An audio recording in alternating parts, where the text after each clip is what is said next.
BD news 21। মিছিল নিয়ে রাজু ভাস্কর্য পরিদর্শন করে হল চত্বর হলপাড়া হয়ে আবার এই রাজু ভাস্কর্যে আসি।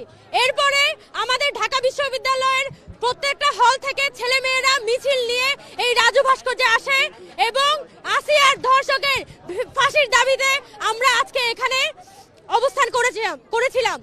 আজকে এই প্রোগ্রাম শেষে এই রাজু ভাস্কর্য থেকে ঢাকা বিশ্ববিদ্যালয়ের শিক্ষার্থীদের পক্ষ থেকে আমরা ধর্ষণ বিরোধী মঞ্চ ঘোষণা করলাম। আগামীকালকে সন্ধ্যা 7:30টায় আসিয়ার ধর্ষকদের ফাঁসির দাবিতে এবং বিশেষ ট্রাইব্যুনাল গঠন করে প্রত্যেকটা ধর্ষণের বিচারের দাবিতে আমরা পুনরায় মশাল মিছিল করব।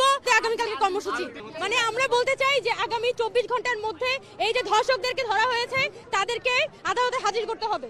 আইন শৃঙ্খলার অবনতির কারণে গণ অভ্যুত্থানের পরপরই আমাদের খুন, ধর্ষণ, ছিনতাই সহ রাস্তায় আমরা কোনোভাবেই নিরাপদ ফিল করছি না এবং আইন শৃঙ্খলার অবনতি এবং স্বরাষ্ট্র উপদেষ্টার যে দায়সারা কাজের কারণে আমরা আজকে রাস্তায় নিরাপদ না। এত বড় একটা গণ অভ্যুত্থানের পরেও গণ অভ্যুত্থানের স্টেক ধরা একটা ইন্টারিম গভর্নমেন্ট যারা হচ্ছে ছাত্র জনতার ম্যান্ডেট নিয়ে সরকার ক্ষমতায় বসছে, সেই ক্ষমতায় বসায়ও কেন আমরা আমাদের দাবি রাস্তায় নেমে আদায় করতে হয়।